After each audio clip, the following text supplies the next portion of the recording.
এই লক্ষ্য এই লক্ষ্য আসলে কি? এই লক্ষ্য তাই যা আমরা পেতে চাই। এই সংসারে সুখী কে হয়? সুখী সেই যে তার লক্ষ্য পেয়ে গেছে। দুঃখী কে হয়? দুঃখী সেই যে তার লক্ষ্য এখনো পায়নি। এবারে প্রশ্ন এখন এটাই যে লক্ষ্য সবাই পেতে চায়, লক্ষ্য পাওয়ার জন্য সবাই প্রাণপণ চেষ্টাও করে, তাহলে সবাই তাদের লক্ষ্যে পৌঁছতে পারে না কেন? ঠিক আছে, কোথাও না কোথাও কিছু না কিছু কমতি থেকেই যায়, যাই বাধা থাক।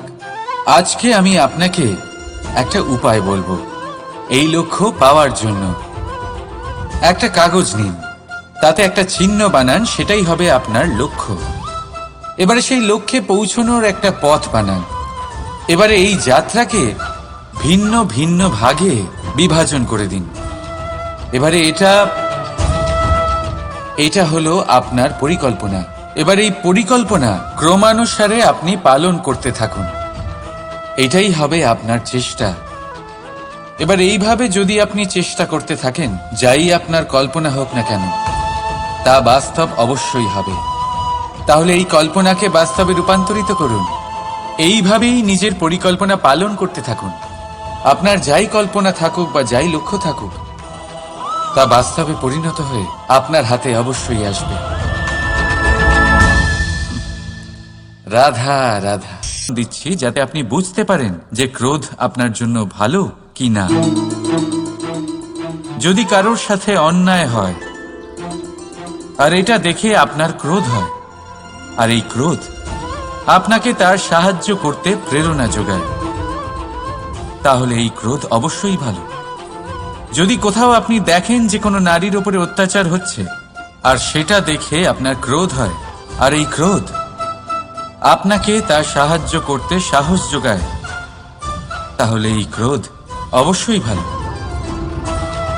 যদি এই সংসারে কোথাও আপনি কোনো অনৈতিক কাজ বা ছলনা দেখেন আর আপনার তাতে ক্রোধ না হয়, কিছুই অনুভব করেন না, তাহলে এটা কাপুরুষতা। তার মানে এটাই যে আপনি আপনার মনুষ্যত্ব হারিয়ে ফেলেছেন।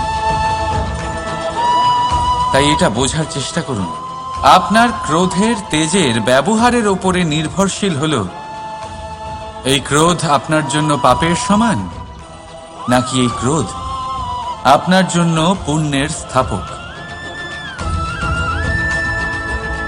রাধা রাধা।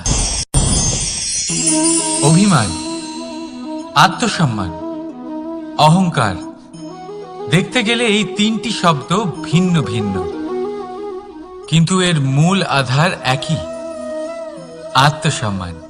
এবার যদি কথা বলি আপনার সাথে, কারোর কাছে জ্ঞানই পরমাত্মা। সংসারে প্রত্যেক মানুষই কোনো না কোনো রূপে তার ঈশ্বরকে পেয়েই যান। কিন্তু একটা কথা বলবো, ঈশ্বর প্রথমেই নিজের একটা স্বরূপ পৃথিবীতে আপনার কাছে পাঠিয়ে দিয়েছেন। সেই স্বরূপ হলো আপনার মাতা, আপনার মা। সেই মা যিনি আপনাকে জন্ম দিয়েছেন, আপনাকে বাঁচতে শিখিয়েছেন, আপনাকে সংস্কার দিয়েছেন। যদি আপনি কখনো কোনো অনুচিত পথে অগ্রসর হয়েছেন, তখন তিরস্কার করে আপনাকে সঠিক পথে এনেছেন। যদি আপনি এই সংসারে অসফল হয়েছেন, তখন তার আঁচলের উষ্ণতা দিয়ে আপনাকে আশ্বাস জুগিয়েছেন। সেই সমস্ত কাজ করেন এই মা, যা ঈশ্বরও করেন। সেই জন্য মনে রাখবেন যে এই সংসারে আপনার সবচেয়ে প্রথম ঈশ্বর যদি কেউ থাকে, তাহলে তা আপনার মা।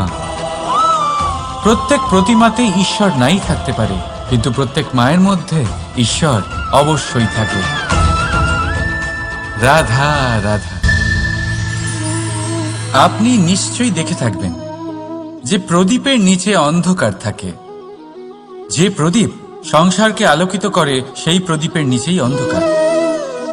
এবারে অনেক মানুষ আছে যারা এই বিষয়টা এইভাবে দেখে যে ব্যক্তি নিজের সমস্যার সমাধান করতে পারে না, আর গোটা সংসারকে উপদেশ দেয়।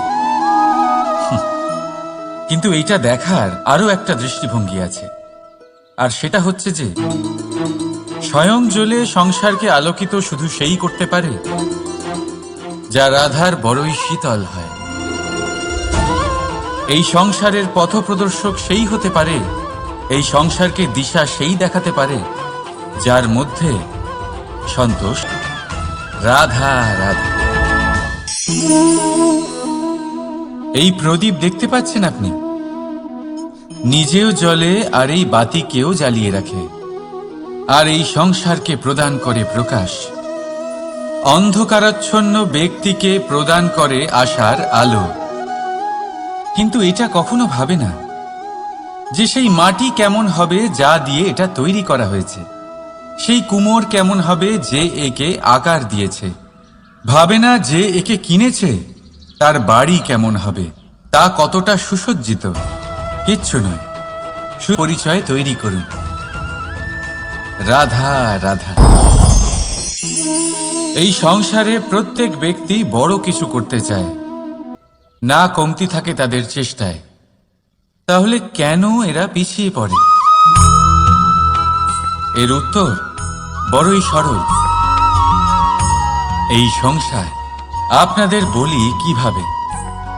আপনারা সকলে সংসারে মহান কাজ করতে চান, সেই মান সেই সম্মান পেতে চান যা এর আগে কেউ কখনো পায়নি।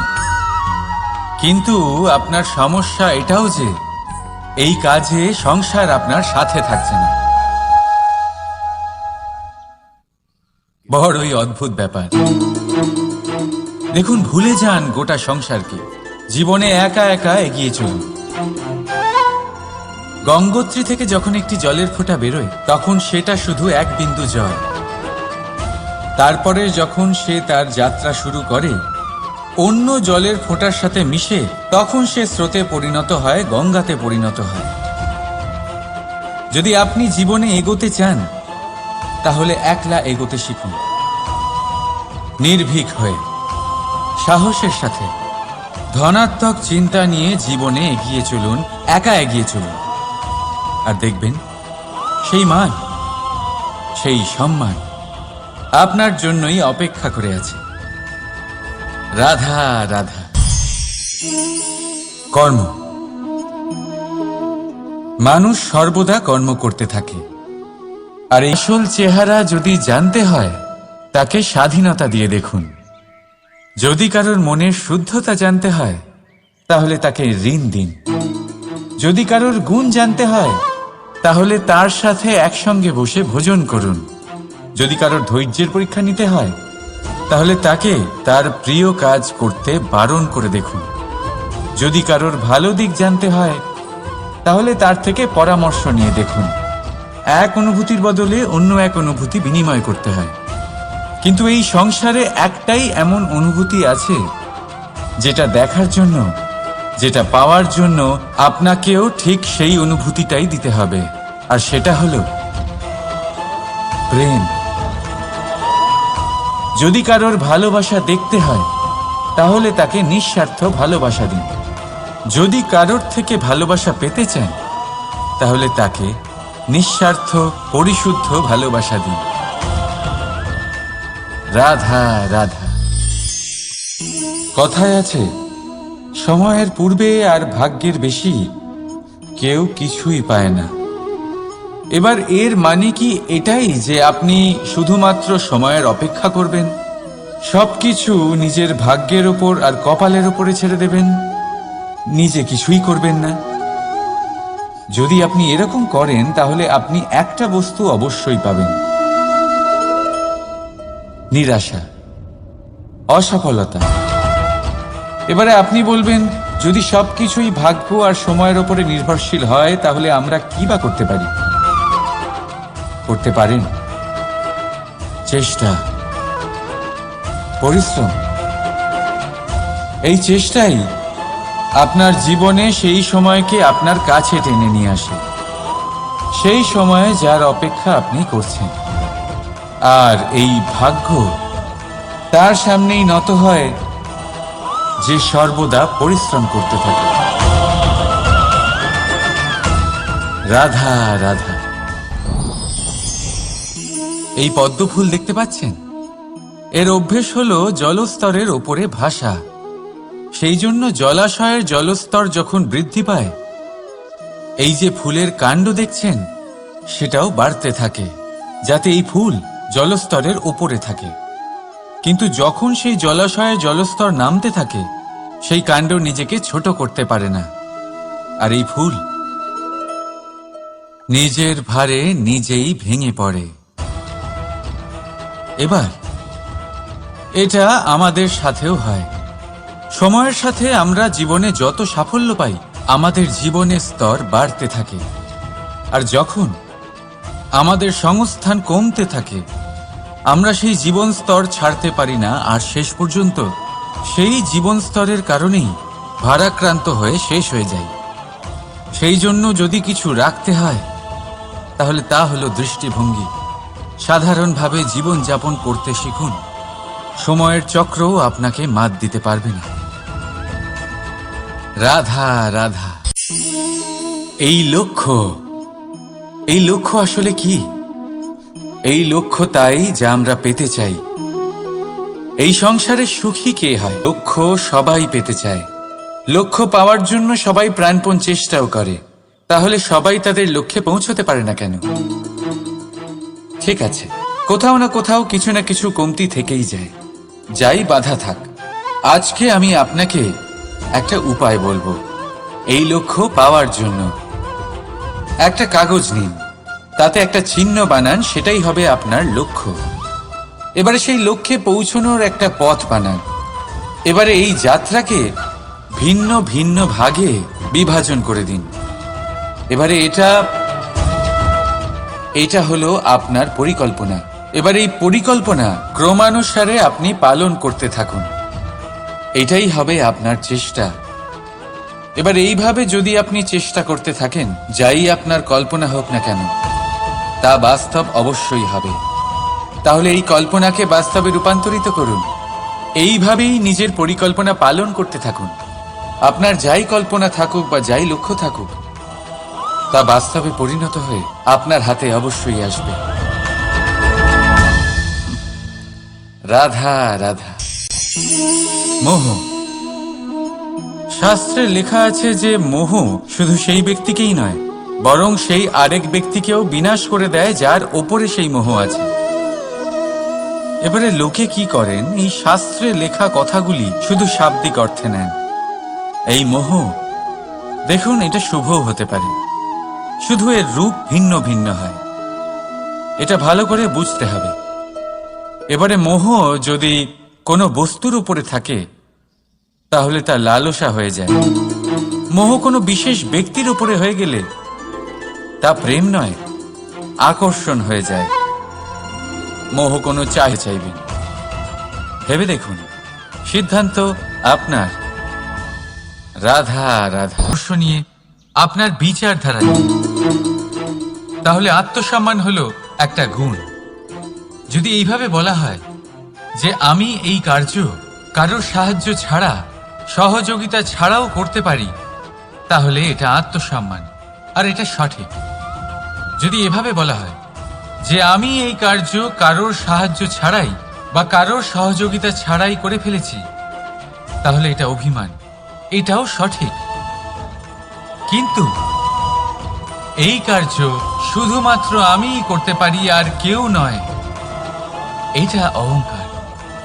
তাহলে এই শব্দ এবং তার অর্থ বোঝার চেষ্টা করুন।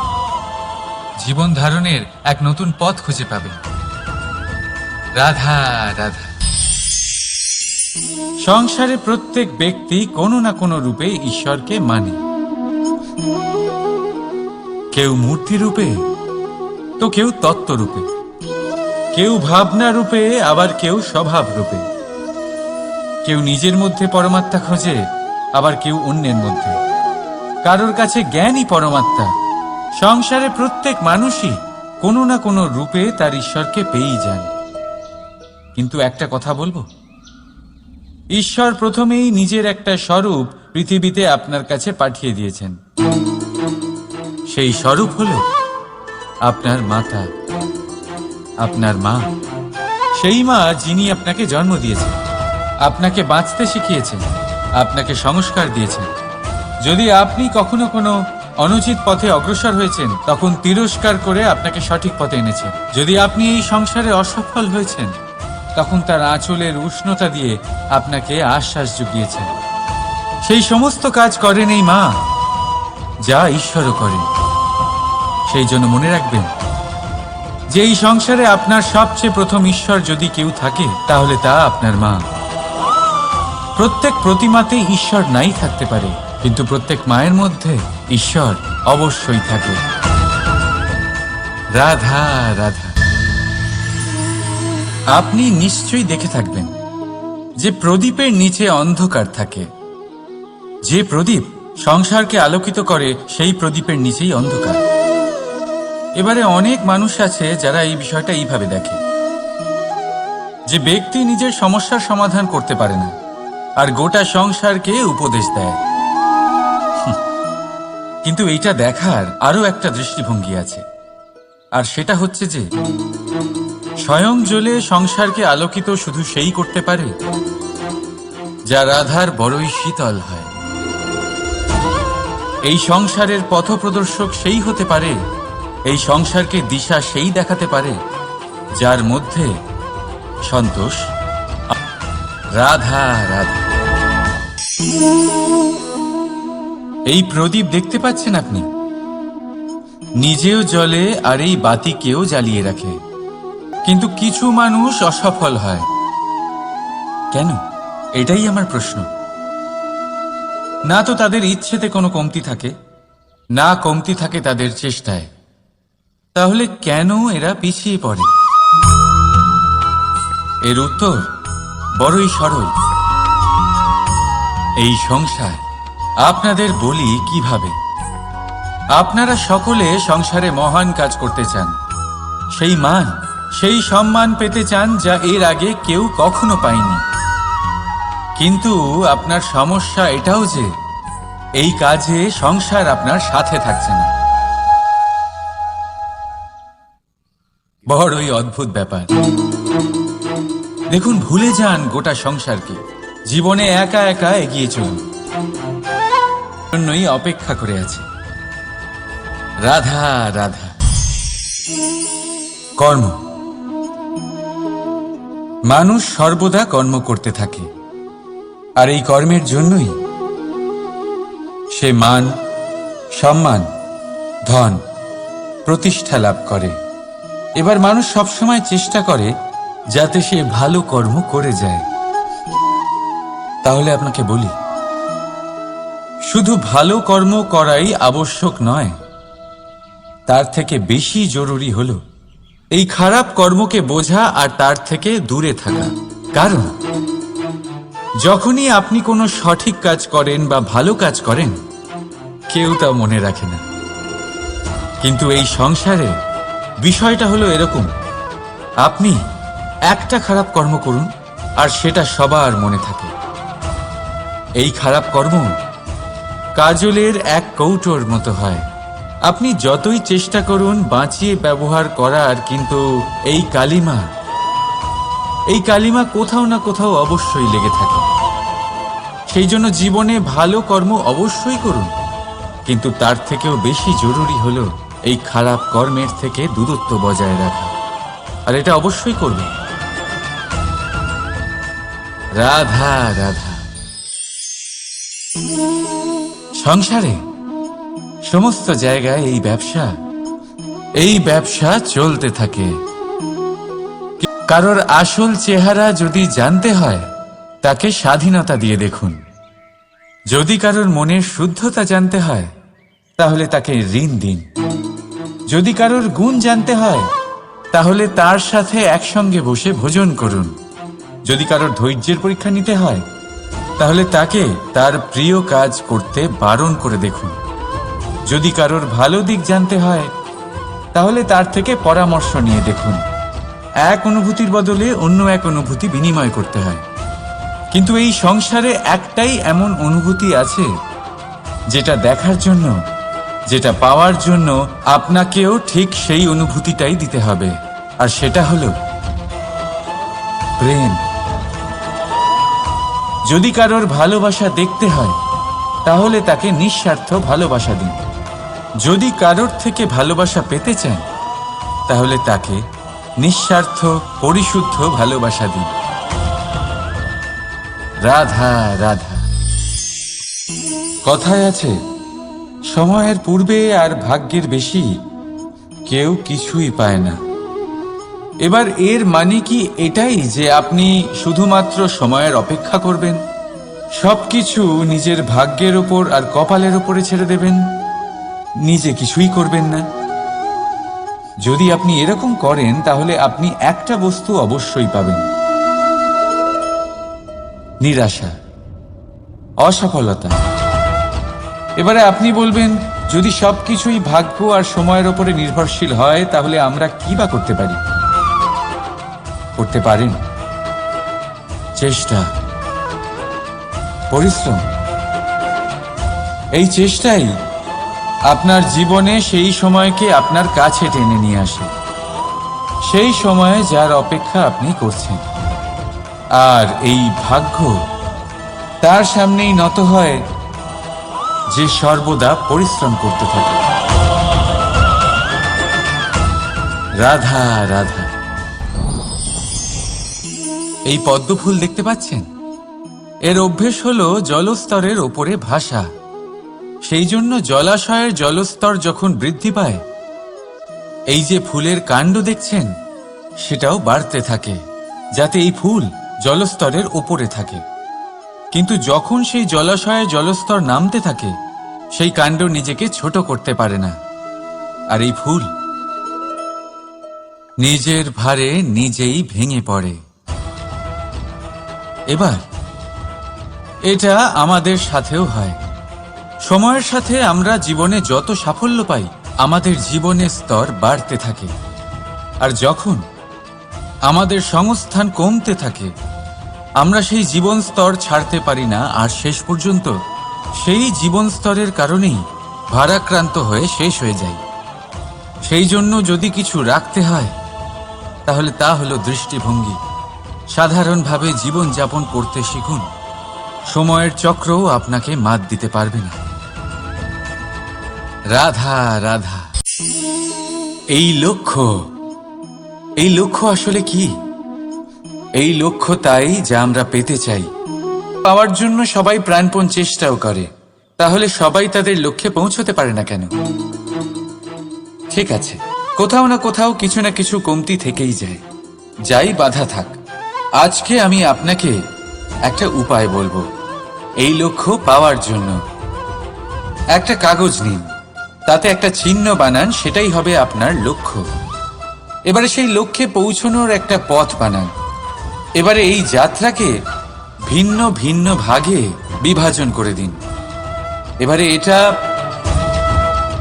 এটা হলো আপনার পরিকল্পনা। এবার এই পরিকল্পনা ক্রমানুসারে আপনি পালন করতে থাকুন, এটাই হবে আপনার চেষ্টা। এবার এইভাবে যদি আপনি চেষ্টা করতে থাকেন, যাই আপনার কল্পনা হোক না কেন, তা বাস্তব অবশ্যই হবে। তাহলে এই কল্পনাকে বাস্তবে রূপান্তরিত করুন। এইভাবেই নিজের পরিকল্পনা পালন করতে থাকুন। আপনার যাই কল্পনা থাকুক বা যাই লক্ষ্য থাকুক, তা বাস্তবে পরিণত হয়ে আপনার হাতে অবশ্যই আসবে।